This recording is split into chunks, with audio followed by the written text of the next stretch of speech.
Ding is about to move. We have to catch these moments as they occur. And Ding knows it's a series of forced moves, so he has 4 minutes on the clock. That sounds like an eternity compared to the 45 seconds Gukesh has to make 7 moves.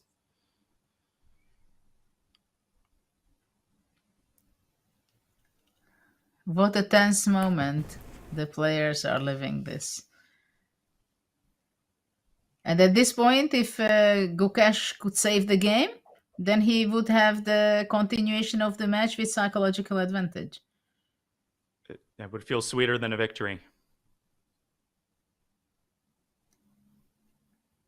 And speaking of a victory, if Ding drives this one home, how much it would do to restore his confidence, to shift the narrative, the constant yammering and yapping about him not being able to win. And he's played Rook F1 and he's played E5. And Gukesh instantly plays Bishop E. We will get, Judith, the position after Bishop G3. No, he's played Bishop G2. Similar move. Now, what do you take?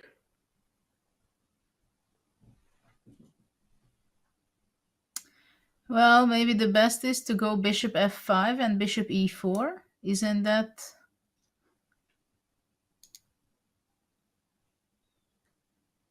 Isn't that game over? He's played it just as you speak. And the cherry on top, 30 seconds for Gukesh. Bishop E4 is coming. There's no move. Everything's collapsing. There just is no move. Bishop G3 tried. Bishop E4 will happen. 2 pawns down. Activity for Bishop, black. King H2 maybe. And he's played it and trying to go Bishop H3. Still keeping some chances alive.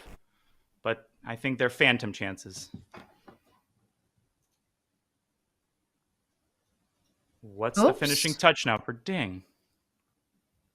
Don't play Bishop takes G2. You can't mate it in one move. 10 seconds, Judith. Gukesh has to make 2 more moves. He doesn't see what to do. He's got 5 seconds. He might lose on time. He's played Bishop H3. But Queen D1 should end the game. Uh-oh. Queen D1 ends the game. Before the time control. Tries Bishop D6. That's White's 40th move.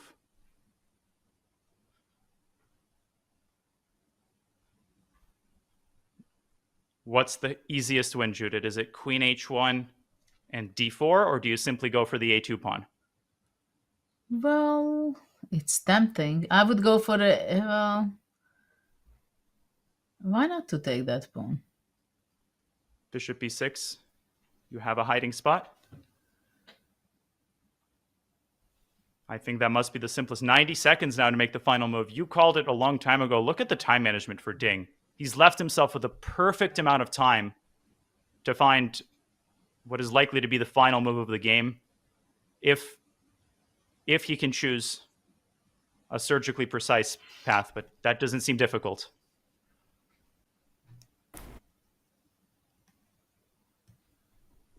I mean, it's possible to take the pawn, right? And that's the thing. There's no need to calculate. But then Bishop E6 and Queen takes C4 at the end. You have to see Queen F2 check. And to go to H8, not to H7. So it's not a check. Precisely. And we see just that on the board. Should I put this on the board really quickly? It's move 41. So Ding will think now. I'm not even sure he will. He might just be too excited. But that's not the right approach, generally speaking, right? Especially given the fact that he has to see, first of all, not Queen H7, Queen takes E4 check, but King H8 so that this isn't a check, so that you have this move, Queen F2 check, getting the queen out of the pin. We've got to tip our hat to Gukesh. I mean, he has exhausted every resource, and even when there were no resources, he still forces Ding to stay on his feet. But the guy was just too precise. This has been unbelievably impressive technique. Well, Ding played a very good game. We have to say. He still has to finish the game. Move 41. It's always a risk that you make not the best move. But I doubt that he is going to make any mistake in this game anymore. 2 pawns up, and the third is taken. Third on the way.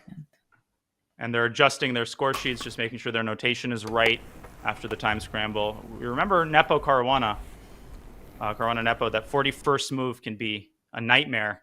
You're still recovering from the time scramble. You're still emotional.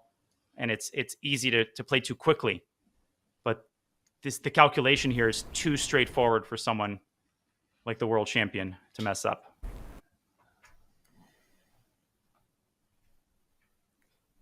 Yeah.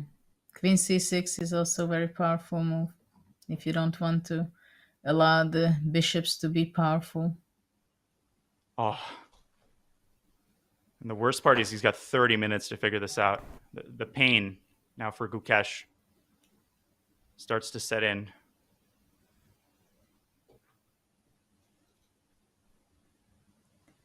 Wow, what a kickoff game of the match.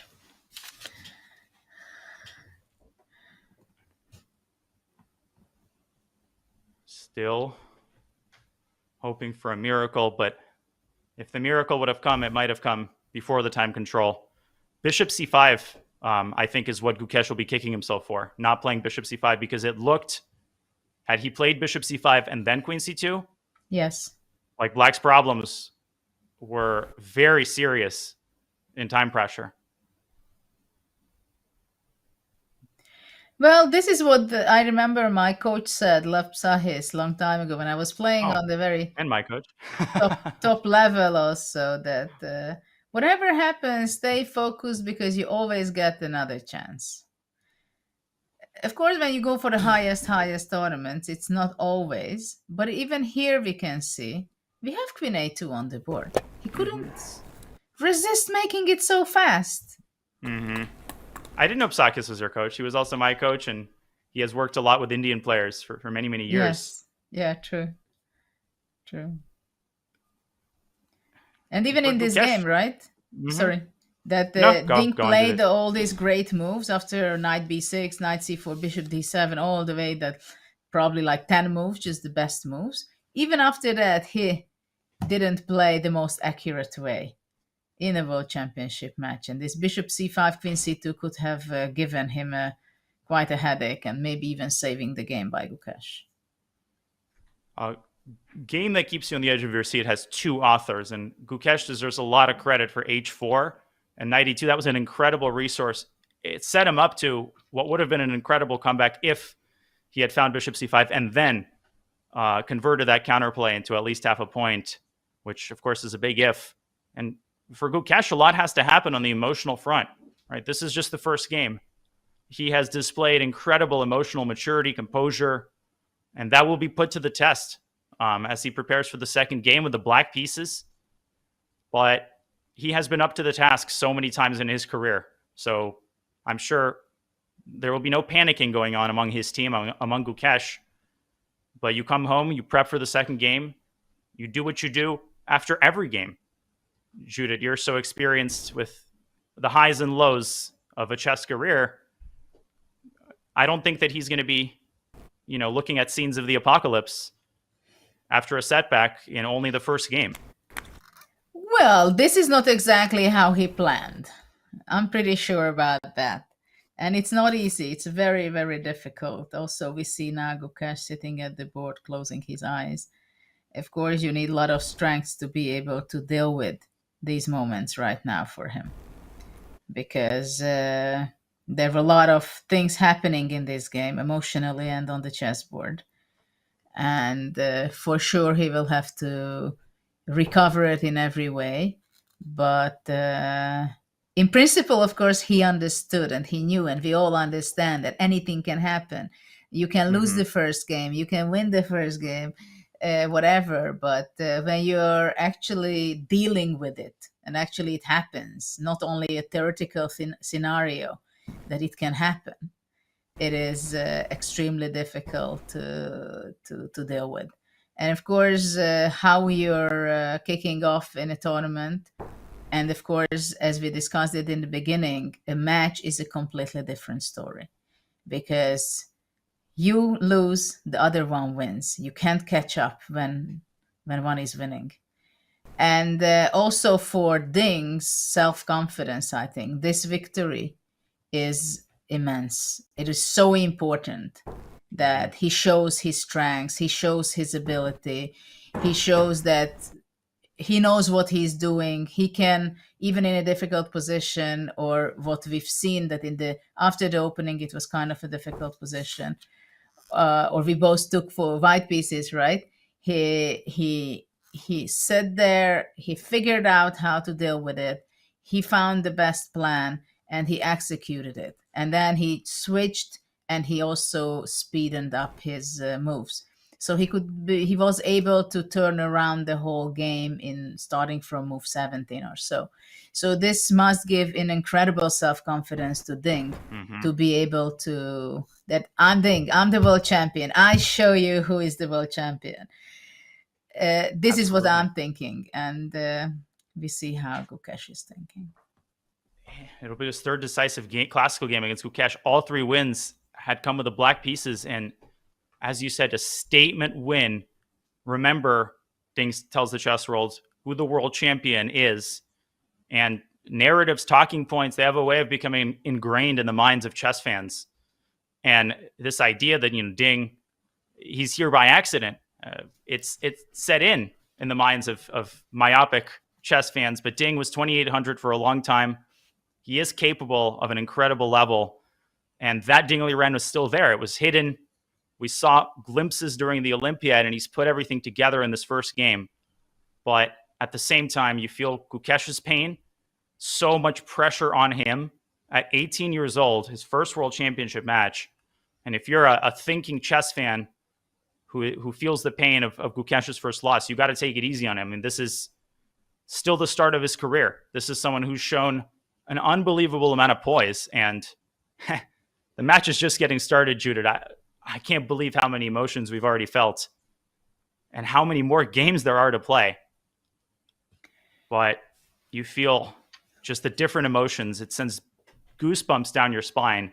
The pain and the euphoria on the same 64 squares shared by both players. Well, very, very tense and difficult moments for Gukesh to put himself together emotionally to be able to finish this game. And but I have the feeling that, similarly to your story, that he's already thinking a bit about the follow-up of the match, or thinking about the middle game of this game, that where did he go wrong so much? Where did it fall apart? How come he didn't even realize it, which was the critical moment where he had to be paying more attention. And of course, these moments are extremely frustrating for a chess player when you feel that you could do better. You did something because somehow it went out of control. And and of course, it's a different story, World Championship match. As Henrik, Magnus's father, just said a few days ago in an interview, that you cannot be prepared for game 1 in a World Championship match. And I hear this in my ear, that it must be true. It must be true. And the whole atmosphere of a World Championship match. And we have a score. Liren wins the first game. He has defeated Gukesh, the reigning world champion, with the black pieces in the first game of the 2024 FIDE World Championship. Gukesh will have to take inspiration from Magnus, who was a point down against Sergei Karyakin. But the journey uphill begins as early as game 2. Ding will have the white pieces, Judith. What a statement win. Oh boy, will this be discussed. But Gukesh has to discuss it with his team. But tomorrow he has to come and deliver for a second game. Absolutely incredible, John Sargent. That was a wild ride from start to finish, watching from over here. Danya, Judith, incredible stuff listening to all of the analysis from this game, because frankly, there was so much of it. What a complex and mesmerizing middle game we had, where the momentum